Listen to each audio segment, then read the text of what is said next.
அன்பு நேயர்களுக்கு இனிய வணக்கம். இது உங்கள் தமிழன் தொலைக்காட்சியின் அரசியலரங்கம் நிகழ்ச்சிக்கு உங்களை அன்புடன் வரவேற்பதில் மகிழ்கிறேன். நம் நிகழ்ச்சிக்கு இன்று சிறப்பு அழைப்பாளராக நம் அரங்கத்திற்கு வந்திருப்பவர் வெற்றி நடை சிறுகடை வியாபாரிகள் சங்கத்தின் நிறுவன தலைவர் வினோத் அவர்கள் நம்முடன் இணைந்திருக்கிறார். அவர் அன்புடன் வரவேற்போம். வணக்கம் சார். வணக்கம் சார். எப்படி சார் இருக்கீங்க? நல்லா இருக்கு. நீங்கள் நல்லா இருக்கீங்களா? நல்லா இருக்கும் சார். வெற்றி நடை, அதுனா பேர்லேயே வெற்றி நடை. அது வெற்றி நடைனா சாலையோர வியாபாரிகள், தெருவோர வியாபாரிகள் இருந்தது. இது வந்து இப்போது 2024 வெற்றி தமிழக வெற்றி கழகம்னு சொல்லிட்டு கட்சி ஆரம்பிச்சிருக்கீங்க. ஆமாம், அதை ஒரு இன்ஸ்பிரேஷனாக எடுத்துக்கிட்டு அதுலேயும் நம்ம இதுலேயே வெற்றி இருக்கட்டும்னு வெற்றி நடைன்னு வச்சோம். அப்போ நீங்கள் தாவைக்கால இருக்கீங்க? நான் இல்லை, எங்கள் தம்பிங்க உறவினர்கள்லாம் இருக்காங்க. நம்ம ஒரு பொதுநல அமைப்புன்றதுனால அதில் அரசியலில் நம்ம கலந்து வெற்றியை மட்டும் கையில் எடுத்துக்கிட்டீங்க. நல்லா இருக்கேன்னு சொல்லி பேர்லேயே வெற்றி இருக்கும்போது ஒரு பாசிட்டிவ் எனர்ஜி, மக்களை பாதுகாப்பாக கொண்டு போவோம் அப்படின்ற ஒரு. சரி, இது எப்போ ஆரம்பித்த சங்கம்? இது போன வருஷம் ஆரம்பித்தோம், ஒரு வருஷம். இப்போ இதில் வந்து யார் யாரெல்லாம் வருவாங்க இந்த சங்கத்தில்? இந்த சாலையோர வியாபாரிங்க வருவாங்க, பில்டிங் கடை வியாபாரிங்களும் வருவாங்க, மாற்றுத்திறனாளிகளும் வருவாங்க, இப்படி எல்லா வியாபாரிகளும் வராங்க. எவ்வளோ பேர் இருக்காங்க இப்போ உங்கள் இதில் மெம்பர்? இப்போ நம்ம சங்கத்தில் ஒரு சென்னை முழுக்க பரவலாக ஒரு 250-300 பேர் கடைங்க நம்ம மெம்பர்ஸாக இருக்காங்க. இவங்களுக்கு நீங்கள் என்ன மாதிரி விஷயங்கள்லாம் பண்ணுறீங்க? சாலையோர வியாபாரிகள் வந்து அவங்களுக்கு வந்து ஒரு விழிப்புணர்வு இல்லாமல் இருக்குது. அவங்களுக்குன்னு ஒரு பாதுகாப்பு சட்டம் இருக்குது, அதுவே வந்து அவங்களுக்கு தெரியல. அது ஒவ்வொரு மீட்டிங்ஸ் நாங்களே விழிப்புணர்வு மீட்டிங் சொல்லிட்டு நாங்கள் ஒன்று ஒன்றா போட்டு அவங்களுக்கு கொண்டு போகிறோம். என்ன மாதிரி மீட்டிங்ஸ்லாம் போடுறீங்க? அந்த விழிப்புணர்வுனா இப்போ நான் ரோட்டில் கடை போடுறேன், எனக்கு என்ன பாதுகாப்பு இருக்குது, எனக்கு என்ன இருக்குன்றது எனக்கு தெரியல அப்படின்னும் போது அவரை நீங்கள் மெம்பராக சேர்க்குறீங்க. ஆமாம், அரசு சார்பில் என்னென்ன சலுகைகள் இருக்குன்னு எனக்கு தெரியல, அதெல்லாம் எப்படி நீங்கள் அவருக்கு ஐடென்டிஃபை பண்ணுறீங்க? என்ன மாதிரியான விழிப்புணர்வு கூட்டம் போடுறீங்க? இப்போ என்னென்னா சார், இப்போ மாநகராட்சி வந்து 6க்கு 4 இடம் தான் அவங்க வியாபாரம் பண்ணணும். அதுவும் ஒரு சாலை ரோட்லலாம் போடக்கூடாது, பிளாட்ஃபார்மில் ஒரு ஓரமாக தான் போடணும். நடக்கிறவங்களுக்கு கொஞ்சம் வழி விட்டு தான் போடணும், அவங்களுக்கு டிஸ்டர்ப் இருக்கக்கூடாது. இந்த மாதிரி இஷ்யூ நாங்கள் சொல்லுவோம். நிறைய பேர் வந்து அந்த விழிப்புணர்வு எல்லாம் என்ன பண்ணுறாங்க, ஷெட் அடிக்கிறது, டென்ட்டு போடுறது, தவறான செயலாம் செய்கிறதுனால ஒட்டுமொத்த வியாபாரிகளுக்கும் பிரச்சனை வருது. வியாபாரமே பண்ணக்கூடாதுன்ற ஒரு சூழ்நிலைக்கு அவங்க தள்ளப்படுறாங்க. அது ஒரு புகாராக கொண்டு போகிறாங்க. மாநகராட்சி ஊழியர்களும் அந்தளவுக்கு அதை அவங்க ஒரு சக ஒரு மனிதர்களாகவே மதிக்கிறது கிடையாது. ஒரு ரிப்போர்ட் வந்தால் உடனே கடையை காலி பண்ணி எடுத்து போட்டு அவங்க வாழ்வாதாரம் அங்கே பாதிக்கப்படுது இல்லையா? வாழ்வாதாரம் பாதிக்கிறதுன்றலாம் மாற்று கருத்து இல்லை. அதே நேரத்தில் மேக்ஸிமம் உங்களுக்கு பார்த்தீங்கன்னா சாலை பிளாட்ஃபார்மில் நடக்கிறதுக்கான வாய்ப்பே இல்லாமல் தானே இருக்குது. அப்படி இல்லைங்க சார். இப்போ வந்து மாநகராட்சி இல்லை, நீங்கள் சொல்கிறது ஓகே. மாநகராட்சி வந்து ஒரு வாசகம் நீங்கள் பார்த்துருப்பீங்க, நடைபாதை நடப்பதற்கு, அது சட்டம் கிடையாது. இந்த சாலையோர வியாபாரிகள் சட்டத்தில் என்ன சொல்லப்படுதுன்னா, அந்த நடைபாதை நடக்கிறவங்களும் அவங்க வாழ்வாதாரம் அங்கே செஞ்சுக்கலான்ற மாதிரி தான் அந்த ஆக்டில் சொல்லப்படுது. இது வந்து 2009 வறுமை ஒழிப்பு அமைச்சகம்னு சொல்லிட்டு இந்த இந்தியன் கவர்மெண்ட்டு அவங்க ஒரு ஸ்கீம் கொண்டு வருவாங்க. பட்டினி சாவு இருக்கக்கூடாது. ரோட்டோரமாக இருக்கிறவங்க, அவங்க ஒரு வியாபாரி இல்லை ரோட்டோரமாக இருக்கிறவங்க வந்து ஒரு தொழில் ஸ்டார்ட் பண்ணுறாங்கன்னா அவங்களுக்கு ஒரு பாதுகாப்பு வேணும். காவல்துறை, அரசியல், மாநகராட்சி இவங்க எல்லாருமே வந்து அவங்க பாதிக்கப்படுறாங்கன்றது ஒரு கணக்கெடுப்பில் நிறைய புகார்களாலையும். இப்போ இந்தியா முழுக்க பெரிய பெரிய அமைப்புலாம் CITU இந்த மாதிரி அமைப்புலாம் இருக்குது. அது எல்லா இடத்தையும் பரவலாக கொண்டு போக முடியல.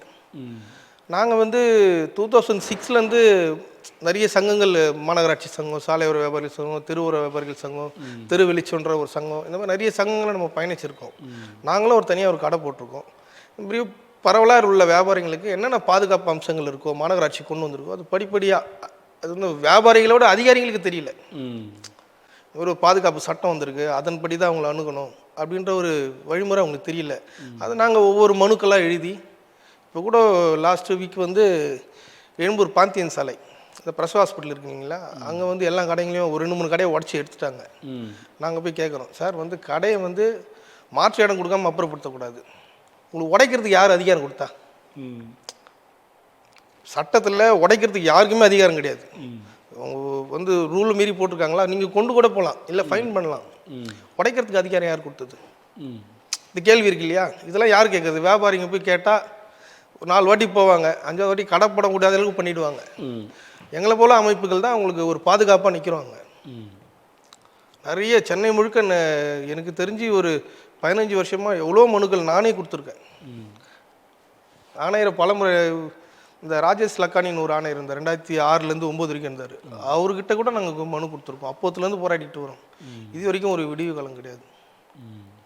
இப்போ அதே நேரத்தில் நீங்கள் இப்போ அந்த உடைக்கிறதுக்கு யார் அதிகாரம் கொடுத்தான்னு சொல்லும் போது, இப்போ அந்த கடையை நீங்கள் சாலை ஓரத்தில் போட்டு ஒரு கடை மாதிரியே செட்டு மாதிரியே அடிச்சிட்டிங்க. சரிங்க சார். உடைக்க அதிகாரம் இல்லை, ஆனால் அந்த இடத்துல அந்த மாதிரி கடை கட்டக்கூடாதுன்னு ஒரு தவறான இது இருக்குன்னு வச்சுக்கோங்க. அப்போ அதை எப்படி அப்புறப்படுத்துறது சார்? என்னென்ன சார், மாற்று இடம் இருக்குது. இல்லை இல்லை, அதான் நான் கேட்குறேன். இப்போ அது வந்து டிஸ்டர்பன்ஸு, சரி, நடக்கிறதுக்கு வழி இல்லை, கடையாக போட்டு எடுக்கிறது இல்லை, ஒரு செட்டு மாதிரியே அடிச்சிட்டாங்க, சரி, பர்மிஷன் இல்லாமல் போட்டாங்க. இப்போ அதை உடைக்க வரும்போது ஏன் எப்படி நீ உடைக்கலான்னு நீங்கள் கேட்குறீங்க, மாற்று இடம் கொடுத்து தானே இது பண்ணணும்னு கேட்குறீங்க. அப்போ அது டிஸ்டர்பன்ஸாக இருக்கும்போது அதை எப்படி அகற்றுறதுன்னு கேட்குறேன். அதுக்கு மாற்று வழி என்னன்னு கேட்குறேன். மாற்று வழி அதுக்குன்னு ஒரு கமிட்டி இருக்குது சார். ஸ்ட்ரீட் வெண்டர்ஸ் ஆக்ட் படி ஒரு சட்டத்தை மீறி ஒரு கடை போட்டால் அதை கமிட்டிலாம் கேட்டுட்டு தான் எடுக்கணுமா? அப்படி இல்லைங்க சார். இப்போ உனக்கு ஒரு சொல்கிறேன் உங்களுக்கு, ஒரு கடை போடுறான்னு வைங்களேன், லோக்கல் லெவலில் அரசியல் இன்ஃப்ளூயன்ஸ் இல்லாமல் போட முடியாது. போடும்போது அனுமதிச்சிடறாங்க அதே அதிகாரிங்க. இப்போ இல்லை, நான் சொல்கிறது ஒரு 20 வருஷத்துக்கு முன்னாடி உள்ள கடைங்களே சொல்கிறேன் நான், அனுமதிச்சிடுறாங்க. இப்போ திடீர்னு கவர்மெண்ட் மாறுது, அதிகாரிங்க மாறுறாங்க, திரும்பவும் எப்படி போட்டேன் ஏது போட்டேன். நான் பிறக்கிறதுக்கு முன்னாடிலேருந்து கடைங்களாம் இருக்குது இன்னும். எப்படி போட்டால் ஏது போட்டால் அந்த கேள்வி எழுப்ப முடியுமா? அவங்க வாழ்வாதாரத்தை உருவாக்கிறதுக்காக வேலை வாய்ப்பு இல்லை, அரசு எல்லாருக்கும் வேலை வாய்ப்பு தரதில்லை. ஒரு பொட்டி மாதிரியோ ஒரு டேபிள் மாதிரியோ போட்டு ஒரு பூ விற்கிறாங்க, ஒரு இளநீ கடை விற்கிறாங்க, ஒரு டீ கடை போடுறாங்க, ஒரு டிஃபன் கடை போடுறாங்க. பெண்களுக்கெல்லாம் படிப்பறிவு இல்லாத பெண்கள் இன்னும் இருக்காங்க நிறைய பேர். ஒரு டிஃபன் கடை போட்டு பொழைச்சிக்கலாம், ஏன்னா அவங்க வீட்டிலேயே சமைக்கிறாங்க. அது வந்து அது தொழிலாக மாற்றி அவங்க வந்து ஒரு டெய்லி ஒரு 500 கிடைக்கும், ஒரு 1000 கிடைக்கும் அப்படின்னு வியாபாரம் பண்ணுறாங்க. அதெல்லாம் நம்ம எப்படி தடுக்க முடியும்? இல்லை, அதெல்லாம் தடுக்க முடியாது. இன்றைக்கி வந்து ஒரு 10 வருஷத்துக்கு முன்னாடியை விட இப்போ பார்த்தீங்கன்னா ரோட்டோர கடைகள் அதிகமாகிருக்கு. ஏன்னா ஒரு காலத்தில் வந்து ரோட்டோர கடைகள்லாம் இவங்க தான் பண்ணுவாங்க அப்படின்றது இருந்தது, ஒரு ஐடென்டிட்டி இருந்தது. இவங்க மட்டும்தான்ப்பா ரோட்டில் கடை போட்டு வியாபாரம் பண்ணுவாங்க. இன்றைக்கி அந்த ஐடென்டிட்டிலாம் உடஞ்சி போச்சு. மேல்தட்டு மக்களுமே கொஞ்சம் ஹைஜீனிக்காக கொண்டு வந்து ரெடி பண்ணி வச்சுட்டு அண்ணா நகர் சைட்லாம் பார்க்கலாம் நீங்கள், அதான் மாடெல்லாம் போட்டு. அதுதான் சொல்கிறேன். இன்றைக்கி வந்து இப்போ இந்த ரோட்டு கடைகளுக்கு வந்து இவங்க தான் போடணும் அவங்க தான் போடணும்னு இல்லாமல் எல்லா தரப்பு மக்களுமே வந்துட்டாங்க ரோட்டுக்கு. அப்போ அந்த கடைகளை வந்து அவனுக்கு வசதி வாய்ப்புக்கு ஏற்ற மாதிரி ரெடி பண்ணிக்கலாம். வண்டியிலேயே கொண்டு வந்து நிறுத்தி அந்த இடத்த பிளாக் பண்ணி பிஸ்னஸ் பண்ணுறதுலேருந்து எல்லாமே அலோவ் பண்ணிட்டு தான் இருக்காங்க. கவர்மெண்ட்டும் யாரையுமே பெருசாக ரிசெக்ஷன் பண்ணுறதில்ல. இதுக்கெல்லாம் முன்னோடி எதுனா பர்மா பஜார், ஈவினிங் பஜார், ரட்டன் பஜார்னு வாங்க நிறையா. அவங்க தான் ரோட்டு கடைகளை. பர்மா பஜார்ன்றது வந்து பர்மா அகதிகளாக ஒதுக்கி கொடுத்துருக்காங்க சார். ஆமாம். ஸோ 2006 ஒரு கமிட்டி ஒன்று அமைச்சிருக்காங்க நீதிபதி தலைமையில். அந்த ஆர்டர் கூட நான் படிச்சிருக்கேன். பர்மா அகதிகளுக்கு கொடுத்த வாய்ப்பு கூட இப்போ உள்ள மக்களுக்கு கொடுக்கலையே, நம்ம மக்களுக்கு கொடுக்கலையே. நீங்கள் திமுக கவர்மெண்ட்டில் அனுபவிச்சாங்க, நாங்களும் நிறைய போராடி இருக்கோம், நிறைய கஷ்டப்பட்டுருக்கோம். பர்மா அகதினா அவங்க வந்து பர்மாக்காரங்க கிடையாது, பூர்வீக தமிழ் குடி. இல்லைங்க சார், நீங்கள் வேணால் நீங்கள் அந்த ரெக்கார்டை பாருங்கள், படிச்சு வேணாலும் பாருங்கள். இல்லை அந்த ஆர்டரை படித்தோம், பெரும்பாலான நபர்கள் அவங்க தான் இடம் பெற்றிருக்காங்க. அதுதான் சொல்கிறேன், அவங்க வந்து பூர்வீக தமிழ் குடி தான். அதாவது பர்மாவில் வந்து அவங்க பிறந்திருந்தாலும் இங்கேருந்து போனவங்க தான் அந்த வம்சாவளின்னுவாங்க. Okay sir. அதனால இப்போ எப்படி இலங்கை தமிழர்கள் இங்கே வந்தால் நம்ம வந்து அவங்களுக்கான சில இதெல்லாம் பண்ணுறாங்க இல்லையா, அந்த மாதிரி கொடுத்தது. அந்த காலகட்டம் வந்து கொடுக்கறதுக்கான வாய்ப்புகள் இருந்தது. இப்பயும் இந்த காலகட்டத்தில் வந்து இன்ஃப்ராஸ்ட்ரக்சர் இருந்தது. நீங்கள் இந்த இடத்துல போட்டுங்க, நீங்கள் போட்டுங்க அப்படின்னு சொல்லிட்டாங்க. இந்த காலகட்டத்தில் வந்து ஆல்ரெடி எல்லாருமே ஆக்குபைடில் இருக்குது, ரோட்டு கடைகள் நிறையா இருக்குது. உங்களுக்கு தெரியாது சார், நானே சொல்லுவேன் சார். இப்போ சென்னையில் 2022 ஒரு ஆர்டர் ஒன்று ஆச்சு ஹைகோர்ட்டில். ஏற்கனவே அமைச்ச கமிட்டி கலைக்க சொல்லி தொடர்ந்து இது நடந்துகிட்டே இருக்குது. கமிட்டி 3 கமிட்டி, இப்போ 3வது கமிட்டி அமைஞ்சிருக்குது 2018 இப்போ வரைக்கும். எதுவுமே இந்த ஒரு 8 வருஷத்தில் எதுவுமே ப்ராப்பராக நடக்கலை. ஒரு எல்லாமே குளறுபடியாக கோர்ட்டு உத்தரவு போட்டால் உடனே இவங்க ஆசைப்பூசனை ஏடாகூடமாக செஞ்சு முடிச்சிடுறாங்க. இப்போ சென்னை 2023 ஒரு கமிட்டி அமைச்சாங்க. 36,000 பேருக்கு ஐடி கார்டு கொடுத்துருக்காங்க, அடையாளம் கண்டு அந்த சட்டப்படி கார்டு கொடுத்துருக்காங்க. இதில் மார்க்கெட் சைடு இருக்குது பார்த்தீங்களா, 70 மார்க்கெட் இருக்குது சென்னை முழுக்க. ஒவ்வொரு மார்க்கெட்லையும் ஒரே குடும்பத்தை சார்ந்தவங்க 5 கார்டு 10 கார்டு ஐடி கார்டு வாங்கி வச்சுருக்காங்க. ஏன்னா மாநகராட்சி நிர்வாகம் நேரடியாக கொடுக்கல, கான்ட்ராக்ட் விட்டாங்க.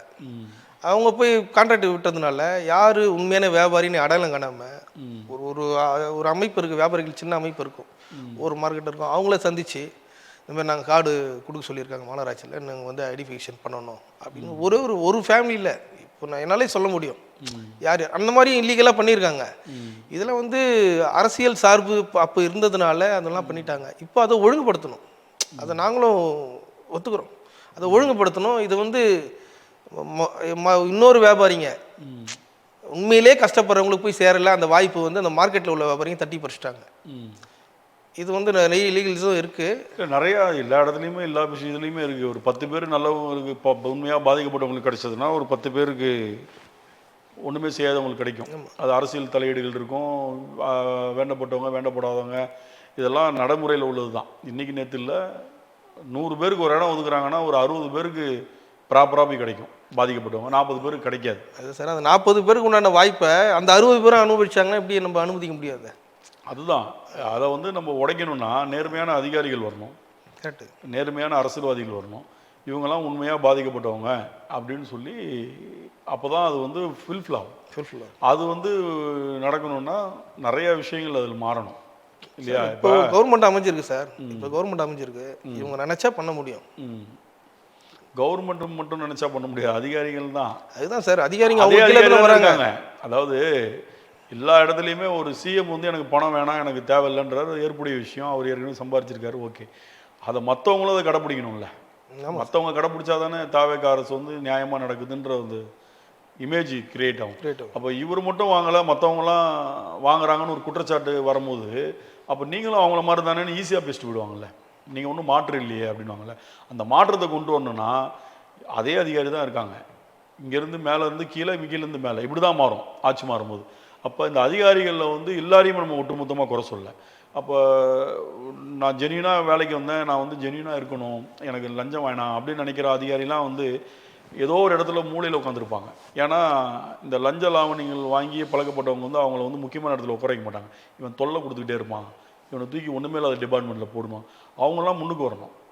அவங்களெல்லாம் இந்த அரசு கண்டறிந்து முன்னாடி வரும்போது நீங்கள் சொல்கிற அந்த 100 பேருக்கு ரோட்டோர கடைகள் ஒதுக்குறாங்கன்னா உண்மையிலேயே பாதிக்கப்பட்டவனுக்கு அவங்க ஒதுக்கிட்டு போவாங்க இல்லையா? அந்த மாதிரி விஷயங்கள் நடக்கணும்னா அதுக்கான முன்னெடுப்புகள் என்ன மாதிரியான விஷயங்கள் நீங்கள் பண்ணுறீங்க உங்கள் சங்கம் சார்பாக? சார் சங்கம் சார்பாக வந்து நிறைய வழக்குகள் போட்டிருக்கோம். இப்போ லாஸ்ட்டாக வந்து வழக்குகள் வந்து இல்லை சார், ஒரு உதாரணத்துக்கு சொல்கிறேன், வியாபாரிகள் பாதிக்கப்படக்கூடிய விஷயத்த சொல்கிறேன். சென்னையில் 2023 சென்னை மாநகராட்சி தலைமையில், கமிஷனர் தலைமையில் ஒரு கமிட்டி அமைச்சாங்க.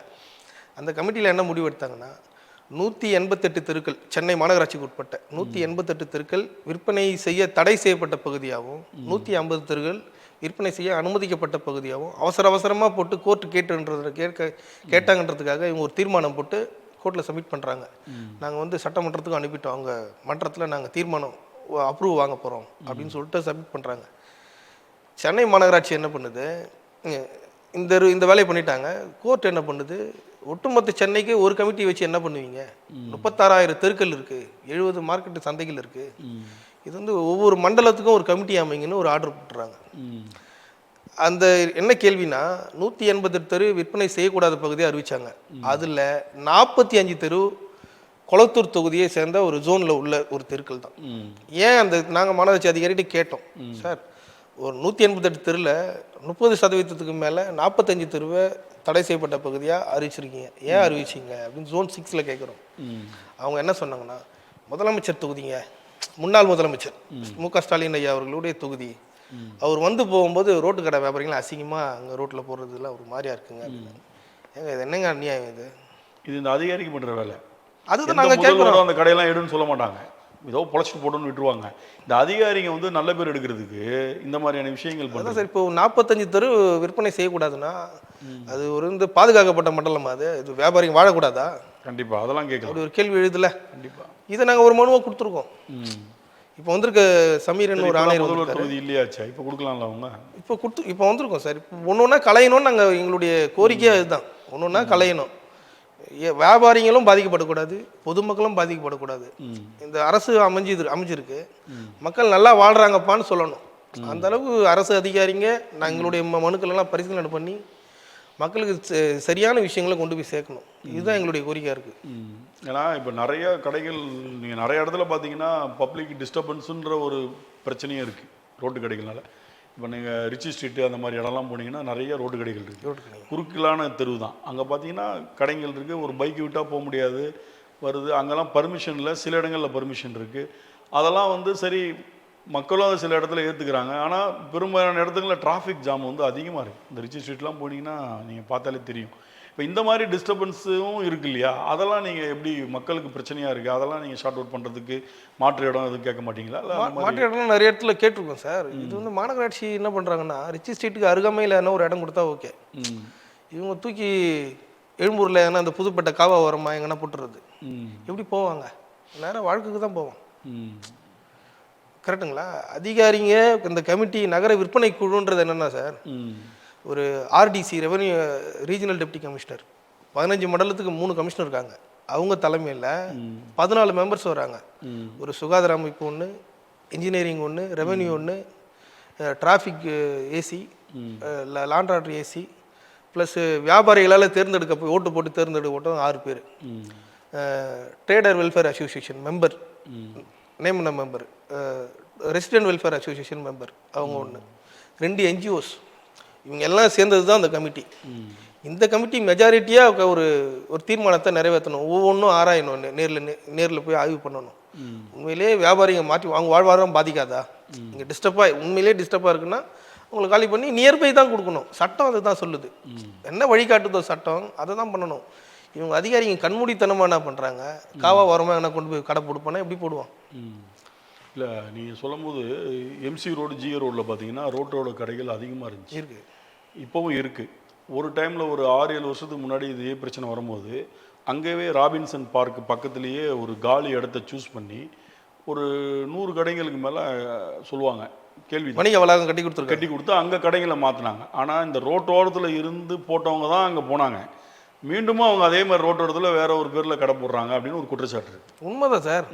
இது யார் பண்ணுறதுன்னா, எனக்கு தெரிஞ்சு 133 டிவிஷனில் பகுதி செயலாளர், வட்ட செயலாளர், ஒரு தட்டு கடைன்னு சொல்லுவாங்க டி நகர் பகுதி இடத்துல, ஒரு நாளைக்கு 900 1000 ரூபா வாடகை வாங்குறாங்க. சாதாரண வியாபாரி பண்ணுறதே கிடையாது. ஒரு நாளைக்கு 900 ரூபா வாங்குறாங்க. லலிதா ஜுவல்லர்ஸ் வாசல்லாம் இருக்குது சார், பொட்டி பொட்டியாக போட்டிருக்காங்களே. ஒரு நாளைக்கு 900 ரூபா 1000 ரூபா வாடகை, சும்மா ஒரு சின்ன பொட்டி. யார் பண்ணுறதுனா ஃபுல்லாக திமுக கட்சிக்காரன் தான் பண்ணுறான். இப்போ தான் ஆட்சி மாறிடுச்சு, இன்னும் பண்ணுறாங்க சார். அது இவங்க களை எடுக்கணுமா இல்லையா? அந்த சொன்ன பார்த்தீங்களா, ஐடி கார்டு வாங்கி இன்னும் காசு வாங்கிட்டு இருக்காங்க, வாங்குறாங்க சார். ஏன் கொடுக்குறாங்க அவங்க அதிகாரம்? அந்த கார்டு சொன்னோம் பார்த்தீங்களா சார், கார்டு, ஐடி கார்டு, அது எல்லாருக்கும் போட்டு கொடுத்துட்டாங்க. அவங்க ஆட்சி இருக்கும்போது எல்லாத்தையும் பண்ணிட்டாங்க. இப்போ நகர விற்பனை குழுவிலேயே 15 கமிட்டி இருக்குது சென்னை முழுக்க. 60 பேர் வியாபாரிங்க, 60 மெம்பர்ஸ் இருக்காங்க. ஒரு ஜோனுக்கும் கணக்கு பண்ணோம்னா 15 ஜோனுக்கு 90 பேர் இருக்காங்க. 90 பேர் இருக்காங்க. அதில் இதில் வந்து 60 பேர் வந்து நியமன மெம்பர் இருக்காங்க. 60 பேர் நியமன மெம்பரு, 90 பேர் வியாபாரிகளே தேர்ந்தெடுக்கப்பட்டவங்க, மொத்தம் 150 பேர் இருக்காங்க. இந்த 150 பேரில் இவங்க ஆளுங்களே, திமுக ஆளுங்களே பாதி பேர் உள்ள நியமன மெம்பராக இருக்காங்க. என்கிட்ட ப்ரூஃப் காட்ட முடியும் எந்தெந்த ஜோனில் எத்தனை பேர் இருக்காங்க. இப்போ நீங்கள் சொன்னதெல்லாம் அது கடந்த ஆட்சியில் இருந்திருக்கலாம். இப்போ போன வருஷம் போட்டது சார். அதான் போன வருஷம். இப்போ அவங்களே இன்னும் ஒரு 5 வருஷம் தொடர்ந்தாங்கன்னா எவ்வளோ இல்லீகல் ஆக்டிவிட்டீஸ்லாம் நடக்கும் இந்த கமிட்டியில். அதான் இப்போ இந்த ஆட்சி தான் லஞ்சம், லாவணியம் இதெல்லாம் இருக்கக்கூடாதுன்றாங்க இல்லையா? அவங்களாம் அதை வந்து ஸ்ட்ரிக்டாக பிடிக்க வேண்டியது தானே. ஏன் இந்த மாதிரி நாங்கள் ஒன்று ஒன்றா எங்கள் பார்வைக்கு வர்றது எல்லாத்தையும் கொண்டு போகிறோம். ஏன்னா இப்போ திமுகவினர் மட்டும் இல்லை, கடந்த அதுக்கு முன்னாடி அதிமுக ஆட்சியில் அந்த மாதிரி இருந்துச்சா? அதுலேயும் இருந்தது சார். இப்போ தாவைக்கு ஆட்சியில் இல்லைன்றீங்க. நான் இப்பயும் இருக்குது, அதிகாரிங்க மனநிலை மாறலன்னு சொல்ல வரேன். நான் மாறணும், அதிகாரி மனநிலை மாறி முதல்வர் தானே அது கண்டுபிடித்து. ஆமாம் சார். இந்த ஒட்டுமொத்த கமிட்டி போன வருஷம் அமைஞ்சது. இந்த செக்டரில் வந்து 3 லட்சம் பேர் இருக்காங்க. சாலையோர வியாபாரிகளே நீங்கள் அவங்க முறையாக கணக்கெடுப்பு பண்ணாங்கன்னா லட்சக்கணக்கான பேர் வருவாங்க. ஒரு 2.5 to 3 லட்சம் பேர் வருவாங்க. நாங்கள் ஐடி கார்டு 36,000 பேர் தான் கொடுத்துருக்காங்க. அது மார்க்கெட் பகுதியில் தான் அதிகமாக கொடுத்துருக்காங்க. இதெல்லாம் தேடி கலைக்கணும். இப்போது டி நகர் பகுதி பார்த்தீங்கன்னா அந்த உஸ்மான் ரோடு பிரிட்ஜுக்குள்ளேயே 100கணக்கான கடைங்க இருக்குது. பாதிக்கு பாதி கடை இல்லீகலாக தான் போட்டிருக்காங்க, கட்சிக்காரங்க தான் போட்டிருக்காங்க. அப்போ உள்ள அதிமுகவாக இருக்கலாம், திமுகவாக இருக்கலாம். இப்போ வந்திருக்கிறவங்களுக்கு இவங்களுக்கு எந்த விவரமும் தெரியல, இந்த கமிட்டின்னு என்னன்னு தெரியல. தெரிஞ்சா இவங்களுக்கு காசு வாங்க ஆரம்பிச்சிருவாங்க, அது தெரியல. ஏன்னா பயப்படுறாங்க சார். இப்போ ஒரு இஷ்யூ கூப்பிட்டாலே பயப்படுறாங்க. தெரிலங்க எனக்கு, வாங்க பேசுங்க, அதிகாரிங்க புரிய மாட்டுது. லோக்கலில் ஒரு வட்ட செயலாளர், பகுதியாரோ அவங்க கூப்பிட்டா உடனே எம்எல்ஏ பார்க்க முடியல. நம்ம 70 தொகுதியில் மினிஸ்டர் இருக்காங்க, எங்கே இருக்காங்கன்னு நம்ம தேடி இதுக்கெல்லாம் போயிட்டு செக்ரட்டரியேட் போனீங்களா கண்டுபிடிச்சிடலாம். அங்கே தானே இருக்காரு. அதுதான் சார், ஒரு நபராக தானே போக முடியும். நான் 10 பேராக போக முடியும். ஆமாம், ஒருத்தர் ஒரு நபராக தான் அனுப்ப முடியும். நான் மக்களுடைய பிரச்சனையை நான் சொல்லணும்னா மீடியாவை தான் நாடணும். வேற என்ன வழி இருக்குது எனக்கு? இது வந்து வீக்கர் செக்ஷன் சார். இது சாலையோர வியாபாரிகளோடு பெரிய பெரிய பில்டிங் கடை வியாபாரியோ வணிகர் அமைப்பு இதுவோ கிடையாது.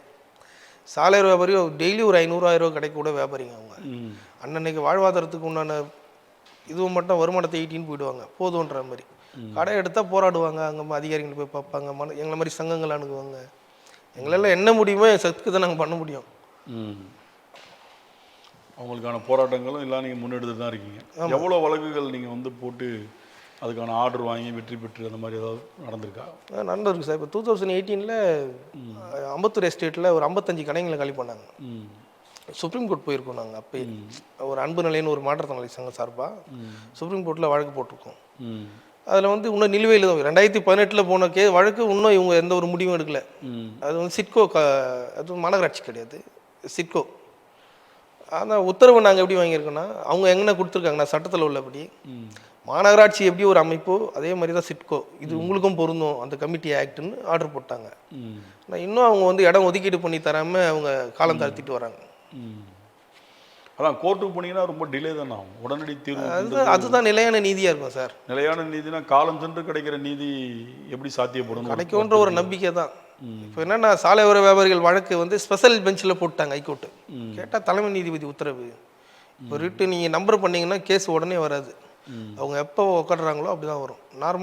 நார்மலாக இருக்கும்போது டிவிஷன் பெஞ்சு இந்த மாதிரி பெஞ்சில் சிங்கிள் பெஞ்செலாம் வரும்போது ஃபைல் பண்ணால் 4 நாளில் கேஸ் வந்துடும்.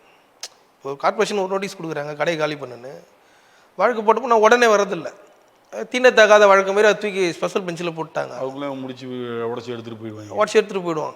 நாள் முடிஞ்சிச்சுப்பா, நீ ஒன்றும் ஆர்டர் வாங்கலை கோர்ட்டில், எப்படி நாங்கள் எப்படி அணுகிறது?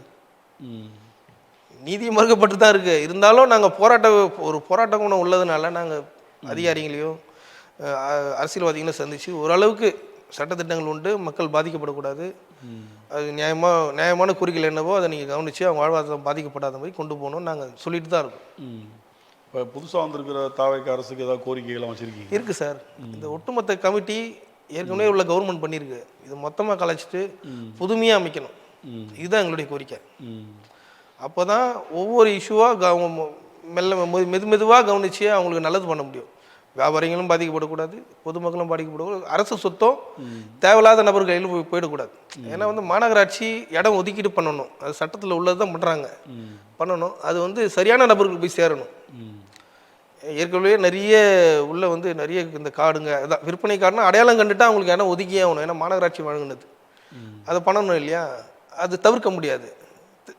கடையே இல்லாத நபர்கள், அரசியல்வாதிங்க இவங்கெல்லாம் உள்ள நுழைஞ்சி அது வந்து பறிபோக வாய்ப்பு இருக்குது. அதை தவிர்க்கணும். அதனால் வந்து இந்த ஒட்டுமொத்த கமிட்டியே வந்து கலைச்சிட்டு புதுசாக போடணும். இப்போ சாலையோர கடைகள் அப்படின்றது வந்து ரொம்ப ஆண்டுகளாகவே இருக்குது, கிட்டத்தட்ட 50 ஆண்டுகளுக்கு மேலேன்னு சொல்லலாம். ஏன்னா இந்த சாலையோர கடைகள்ன்ற இந்த கான்செப்டுன்னு பார்த்தீங்கன்னா பர்மா அகதிகள் வரும்போது அவங்க என்ன வாழ்வாதாரம் அப்படின்னு இருக்கும்போது அந்த பர்மா பஜார்னு அந்த சைடில் ஒதுக்குனாங்க, நிறைய இடங்களில் கொடுக்க ஆரம்பித்தாங்க. ஏன்னா அப்போல்லாம் ரோட்டு கடைகள்ன்றது ரொம்ப கம்மி, கூலி தொழிலாளிகள் தான் ஜாஸ்தி. இப்போ இண்டிவிஜுவலாக அவங்க சம்பாதிக்கணும் அப்படின்ற ஒரு கான்செப்டை கொண்டு வந்தது அந்த டைம் தான் வச்சுங்க. அதுக்கப்புறம் அது அப்படியே சென்னை மட்டும் இல்லை எல்லா மாவட்டங்கள்லேயும் பரவலாக வர ஆரம்பிச்சது. நீங்கள் ஹைதராபாத்தில் எடுத்துக்கிட்டிங்கன்னா இந்த சார்மினார் கிட்ட வெறும் சாலையோர கடைகள் தான் எக்கச்சக்கமாக இருக்கும். மும்பையில் எடுத்துக்கலாம். இப்படி பல முக்கிய மாவட்டங்கள், டெல்லியில் தான் தனியாகவே இருக்குது, கொல்கட்டாவில் தனியாக மைதான் அப்படின்னு ஒரு மார்க்கெட்டே இருக்குது. இதே மாதிரி சாலையோர கடைகளாக இருந்தவங்க அங்கே போட்டிருக்காங்க. இப்படி பரவலாக இந்தியா முழுவதுமே சாலையோர கடைகளுடைய ஊழியர்கள் அந்த அந்த அவங்களோட மெஜாரிட்டி அதிகமாக இருக்குது. அந்த வாழ்வாதாரத்தையே அவங்களுக்கு அதுதான் இம்ப்ளிமெண்ட் பண்ணுன்னு சொல்லலாம். அதுதான் அவங்களுக்கு முக்கிய காரணம். இப்போ சென்னையில் நிறைய இடங்கள் இருக்குது. முக்கியமாக நம்ம சென்னையிலன்னு சொல்லும் போது வட சென்னையில் ஜிஏ ரோடு, புருஷவாக்கம், பெரம்பூர், இந்த பக்கம் பார்த்திங்கன்னா டி நகர் பெரிய ரோல், அது சாலையோர கடைகள். அந்த மாதிரி நிறைய இடங்கள் சொல்லலாம் சென்னையில் இல்லையா? இப்போ இங்கெல்லாம் வந்து பார்த்திங்கன்னா சில கடைகள் இருக்கும், கொஞ்ச நாளில் எடுத்துருவாங்க. மாநகராட்சியில் வந்து டிஸ்டர்பன்ஸு அப்படின்னு யாரோ லெட்ரு போட்டாலோ எங்களால் பைக்கில் போக முடியல, நடந்து போக முடியல அப்படின்றதெல்லாம் நிறைய இடத்துல நடந்துட்டு தான் இருக்குது.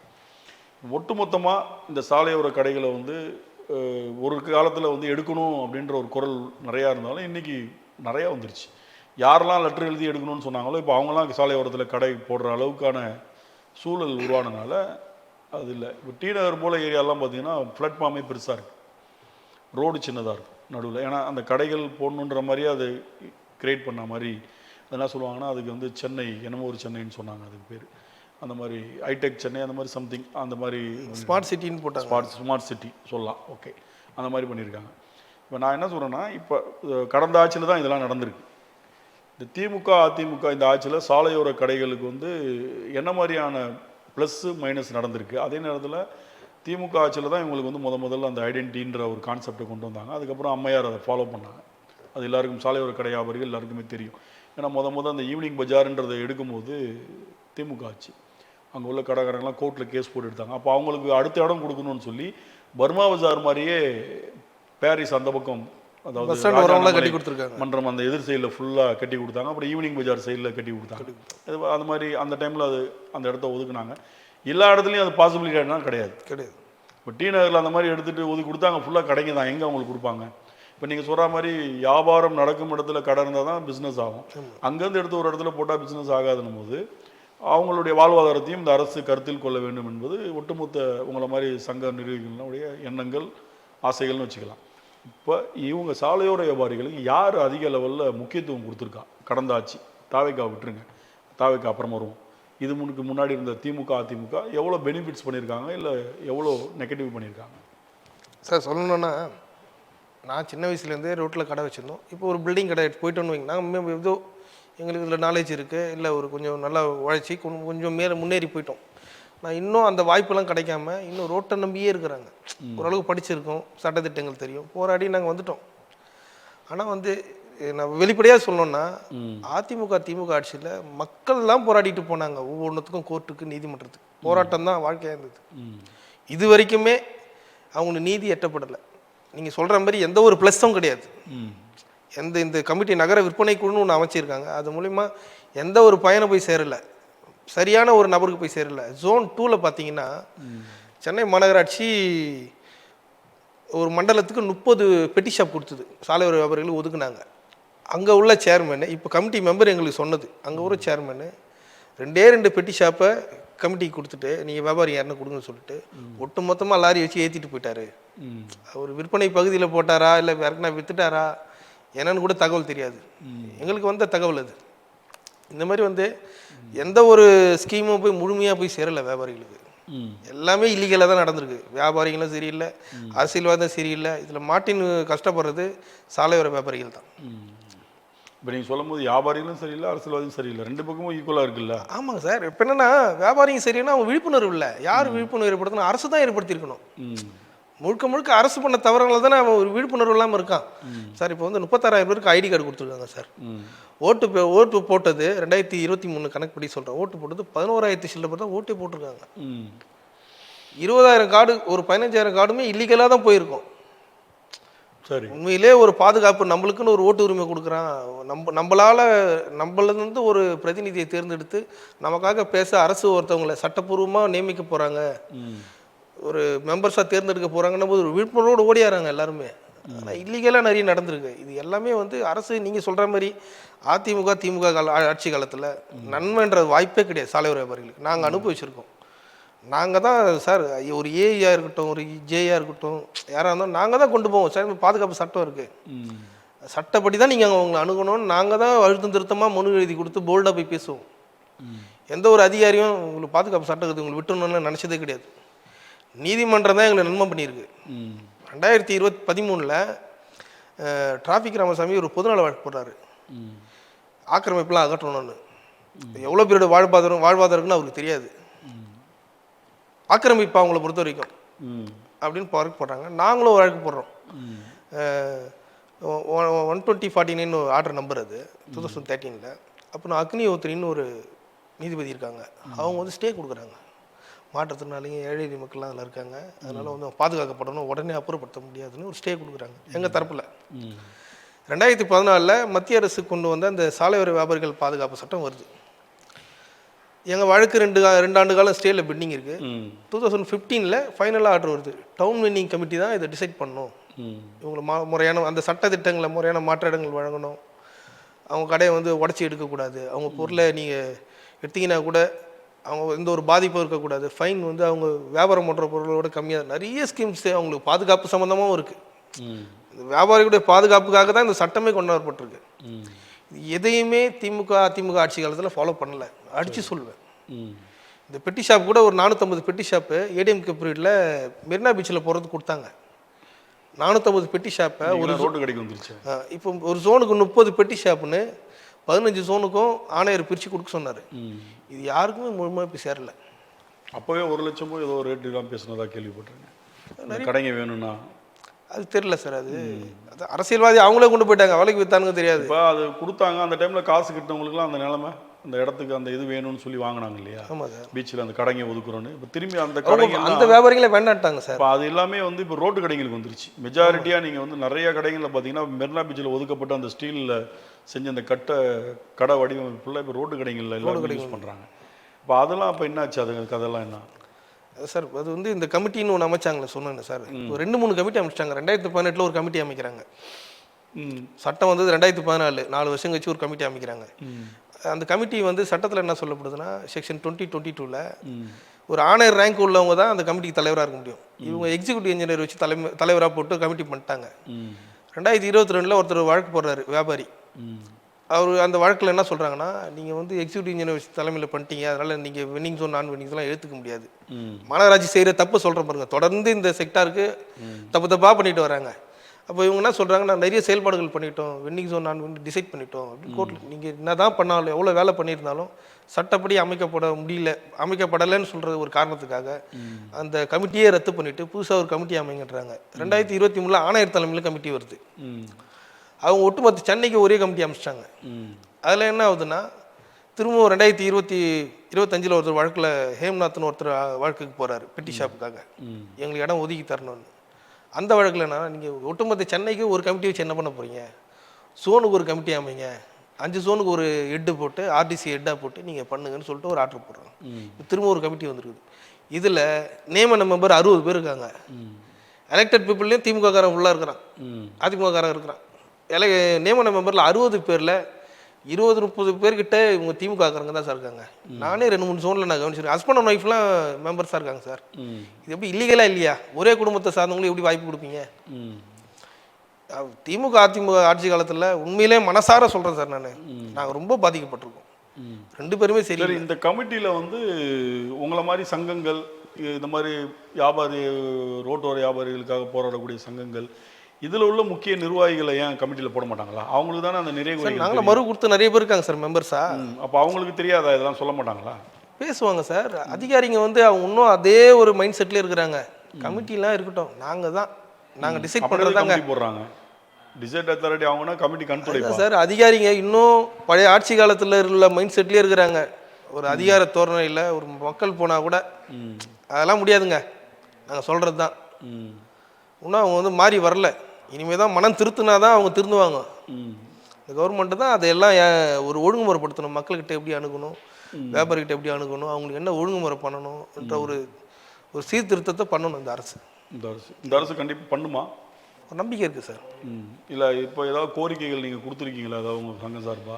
இப்போ நம்ம இருக்குது, இதெல்லாம் நீங்கள் கொஞ்சம் பாருங்கள், ஷார்ட் அவுட் பண்ணுங்கன்னு தெரியப்படுத்திருக்கீங்க. இப்போ வந்து ஒரு மனு கொடுத்துருக்கோம் ஒரு 2 days முன்னாடி. எழும்பூர் பாந்தியன் சாலையில் தாய் சேய் மருத்துவமனை, அது வந்து இலவச மருத்துவமனை. அங்கே வந்து இலவச மருத்துவமனைக்கு வர்றவங்க பெரிய பெரிய ஹோட்டல்லாம் போய் சாப்பிட மாட்டாங்க. ரோட்டு கடை வியாபாரியும் ஹைஜீனிக்காகவும் செய்கிறாங்க. ஒரு டிஃபன் வாங்கணும், ஒரு டீ வாங்கணும்னா ஒரு 10 ரூபா 20 ரூபா, ஒரு 50 ரூபாக்குள்ளே முடிச்சிடலாம். ஒரு டிஃபனு டீ சாப்பிட்னா 10 ரூபா தான். இன்னும் அவங்க போய் நேராக எக்மோரில் உள்ள சங்கீதாவில் போய் சாப்பிட மாட்டாங்க, வாங்கவும் முடியாது. ஆனால் வர்றது இலவச மருத்துவம். ஆமாம், எங்கே சீப்பாக கிடைக்குதோ அங்கே தான் வாங்கி சாப்பிடுவாங்க. அங்கே உள்ள கடைகள்லாம் காலி பண்ணணும்னு சொல்லிட்டு ஒருத்தர் வழக்கு போட்டிருக்காரு. நாங்கள் அது மறுத்து கொடுத்துருக்கோம். நாங்கள் எங்கள் சங்கத்து சார்பும் ஒரு வழக்குக்கு போயிருக்கோம்.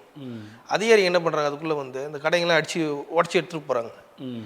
நாங்கள் வந்து கமிஷனர் நம்ம சமீரன் ஐயா அவர்களை பார்த்து நாங்கள் மனு கொடுத்தோம். சார் வந்து எங்களுக்கும் வாய்ப்பு கொடுக்கணும், இது வந்து இலவச மருத்துவம் ஏழை மக்கள் அங்கே தான், எங்களுக்கு வந்து அங்கே டிஸ்டர்பாக இருந்தால் கொஞ்சம் தள்ளி கொடுங்க, அதே ரோட்டில் கொஞ்சம் தள்ளி கொடுங்க.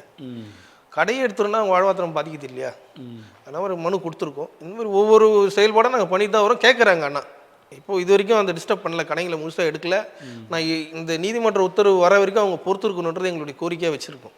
அதே போல் நீங்கள் ஃபஸ்ட்டு பேசும்போது சொல்லும்போது டிராபிக் ராமசாமி, இந்த டிராபிக் ராமசாமின்ற அந்த பேர் வந்து சென்னையில் இல்லை தமிழ்நாடு ஃபுல்லாகவே ஃபேமஸானவர்.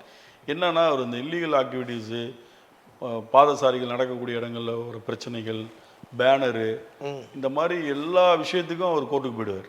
அதில் பெரும்பான்மையாக அவர் வந்து கேஸுன்னு போனது வந்து நடைபாதை வியாபாரிகளுக்கு தான் அவர் அகெயின்ஸ்டாக நிறைய கேஸ் போட்டிருக்கார். ஏன்னா நடக்க முடியல, ரோடை பாதி ஆக்கிரமிச்சிக்கிறாங்க. ஏன்னா நீங்கள் அந்த என்எஸ்சி போஸ் ரோடெலாம் அந்த பாரிஸு குரலகத்து எதிர்க்கெல்லாம் பார்த்தீங்கன்னா நிறையா காய்கறி கடைகள் இருக்கும். ஈவினிங்லாம் போனீங்கன்னா பயங்கர டிராஃபிக்காக இருக்கும். அதை வந்து ஒன்றுமே பண்ண முடியல. இடையில கூட ஒரு 6 month முன்னாடி நினைக்கிறேன் ஒரு மப்டியில் வந்து காய்கறி வாங்க வந்த ஒரு எஸ்ஐ உமன் எஸ்ஐயை வந்து அங்கே உள்ள வியாபாரிகள் தாக்கி வீடியோலாம் வெளியில் வந்துச்சு. ஆமாம், அவங்க குடும்பம் மொத்தமாக சேர்ந்து அவங்க போலீஸுன்னு சொல்லி கூட தாக்குனதா அவங்களே ஒரு பேட்டி கூட. இந்த மாதிரியான சம்பவங்களும் நடக்குது இல்லை? நடக்குது சார். வந்து ரோட்டில் போகிற எந்த வியாபாரியாக இருந்தாலும் பெரும்பாலான இடத்துல நீங்கள் பார்த்தீங்கன்னா மார்க்கெட் பகுதியில் ரோட்டில் தான் போட்டிருப்பாங்க கடை. அது முதல்ல அனுமதிக்கக்கூடாது. அவங்களுக்கு தனியாக ஒரு எங்கே பிளாட்ஃபார்ம் நல்லா இருக்கோ அவங்க அங்கே தான் போகணும். இது வந்து லோக்கலில் உள்ள ஆஃபீஸர் தான் செய்யணும். அவங்க செய்கிறது கிடையாது. இதெல்லாம் ஒரு வேலையா? அவங்களுக்கு வேலை செய்கிறதே பெரிய இது நினச்சிட்டு இருக்காங்க. அதான் அந்த மாதிரி ஆட்களை தான் அப்புறப்படுத்தணும்னு டிராபிக் ராமசாமி கோர்ட்டுக்கு போவார். அதான் சார், அவங்கள வந்து ரோட்டில் அனுமதிக்க கூடாது. அது வேணா உண்மை. அவங்களுக்கு வேற இடம் சட்டப்படி தான் நான் சொல்கிறேன். நடைபாதை ஓரமா இல்லை ஒரு ஒன்றும் இல்லை சார். இப்போ வந்து போரூர் ராமச்சந்திரா தான் ஒன்று லிஃப்ட்டில் சாட்டர்டே சண்டே வேணால் மீன் வியாபாரிங்க மீன் கடை போடுவாங்க லைனாக. அவங்க வந்து 45 பேர் வந்து ஒரு டிராஃபிக் போலீஸ் வந்து டிஸ்டர்ப் பண்ணுறாரு, கடை போடக்கூடாது. ஏன்னா அங்கே உள்ள அந்த காரப்பாங்க கணபதினு ஏதோ ஒரு எம்எல்ஏ இருந்தார் ஃபர்ஸ்ட்.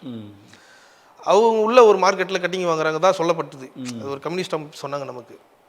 அதனால் இவங்க சாட்டர்டே சண்டே போகிறதால அங்கே வியாபாரம் பாதிக்கப்பட்டது. அதனால் கடை எடுன்னு டிராஃபிக் போலீஸ்லாம் ரொம்ப டிஸ்டர்ப். அப்புறம் அவங்க மீன் கடை வியாபாரிங்க ஒரு சங்கமாக அவங்க உருவாக்கி அவங்க ஒரு வழக்கு போடுறாங்க. அந்த வழக்கு கமிஷனர் ஆணையர் தலைமையில் வருது. இங்கே கமிட்டிக்கு டிஸ்கஸ்க்கு வருது. 3 கோடி 3.5 கோடி பட்ஜெட் போட்டு அவங்க மாநகராட்சி இடத்துல ஒரு மார்க்கெட் மாதிரி கட்டித்தர்றதா நகர விற்பனை குழு தீர்மானம் போட்டுது. அது அப்படியே நிலுவையிலே இருக்குது. இன்னும் அது செயல்பாடு அந்த கமிட்டியை கலைச்சாச்சு.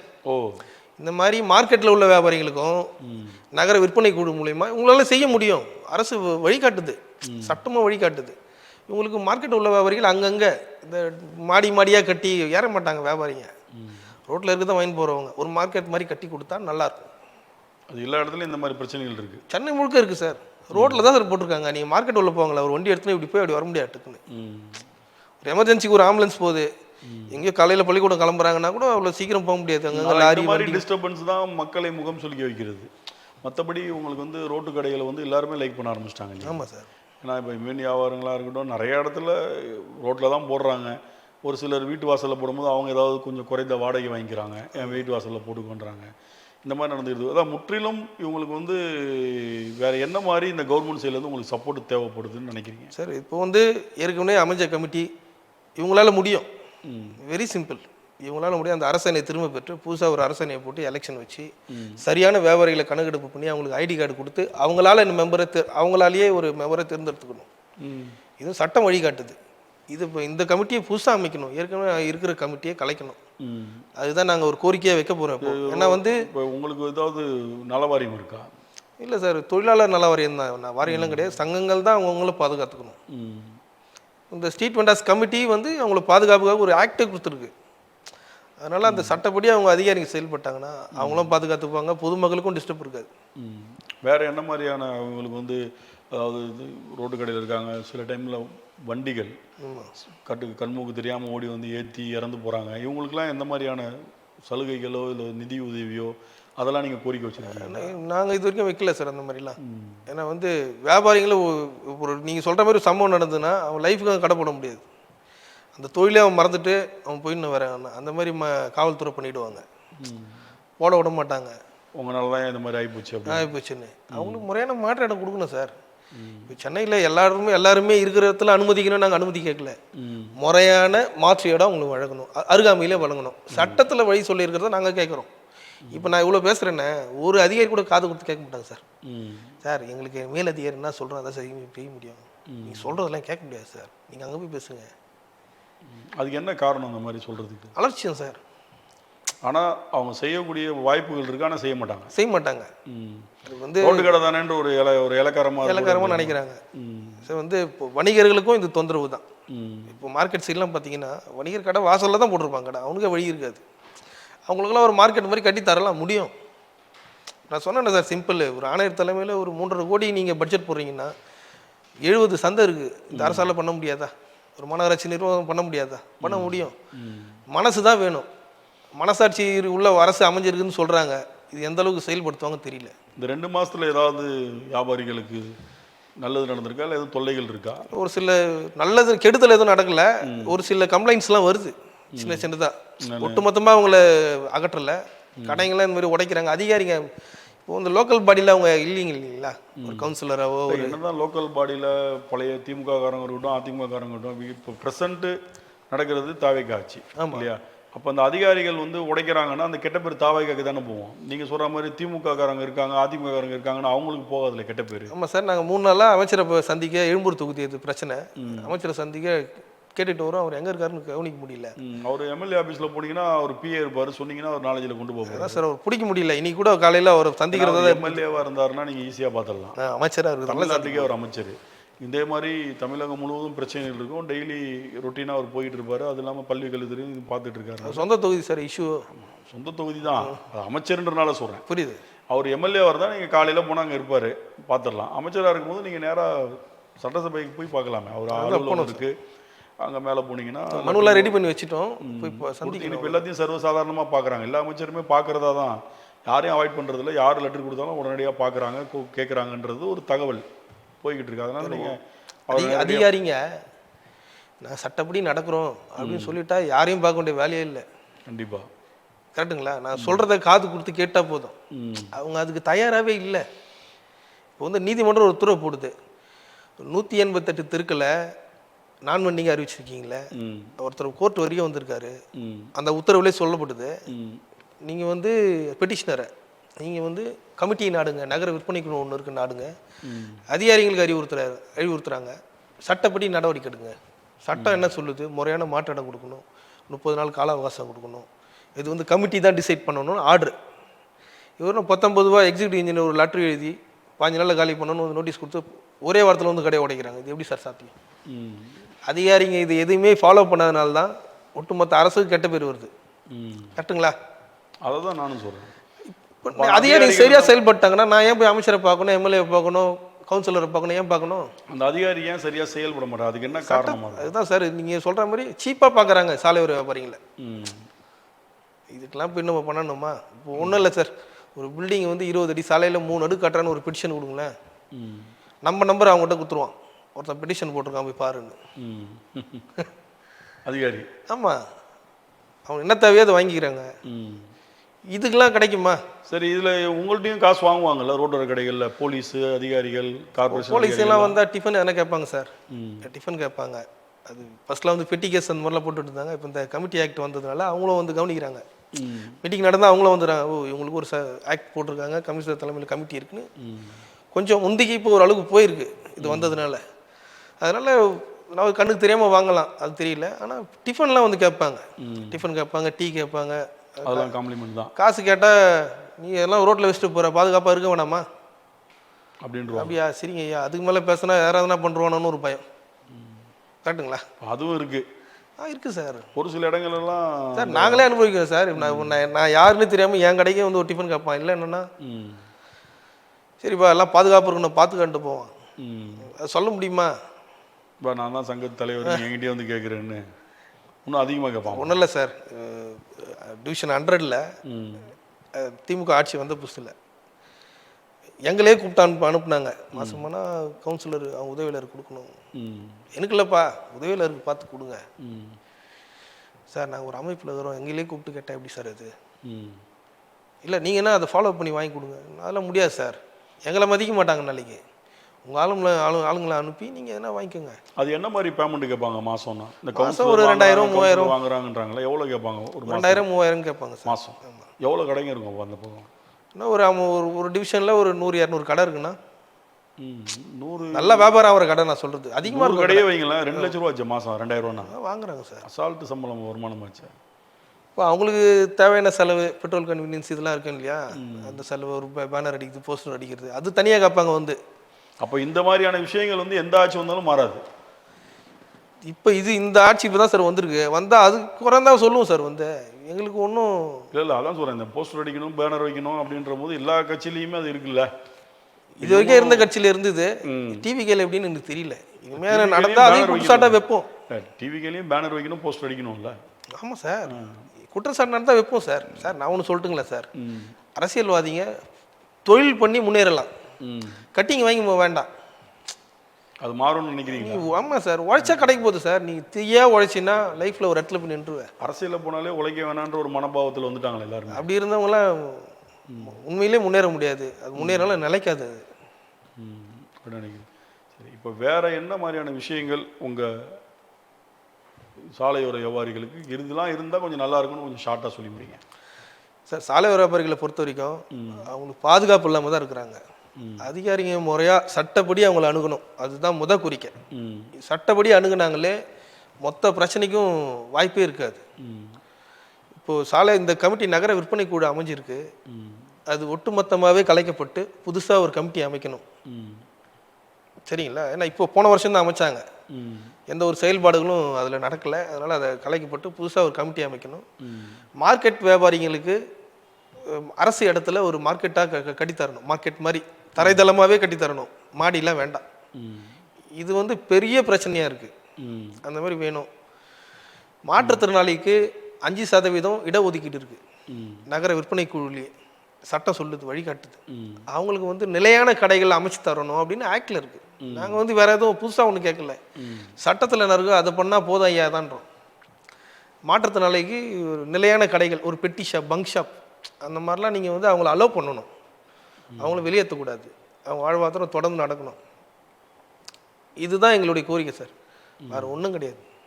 சரி, கண்டிப்பாக. அப்போ உங்களுடைய கோரிக்கைகள் அது இல்லாமல் சாலையோர கடை வியாபாரிகளுடைய எதிர்காலம் கருதியும் அவங்க ரொம்ப சேஃபாக இருக்கணும், அவங்களுக்கு இந்த அதிகாரிகள் தொல்லைகள் இருக்கக்கூடாது, சட்டப்படி எதாக இருந்தாலும் பண்ணுங்கள் சார் அப்படின்னு சொல்கிறீங்க. கண்டிப்பாக இனி வரும் காலங்களில் உங்களுடைய இந்த தொலைக்காட்சி நேர்காணலுக்கு அப்புறம் அதிகாரிகள் பார்க்கக்கூடிய அதிகாரிகள் வந்து கண்டிப்பாக சட்டப்படியான நடவடிக்கைகளில் ஈடுபடுவாங்கன்னு நம்ம நம்புவோம்.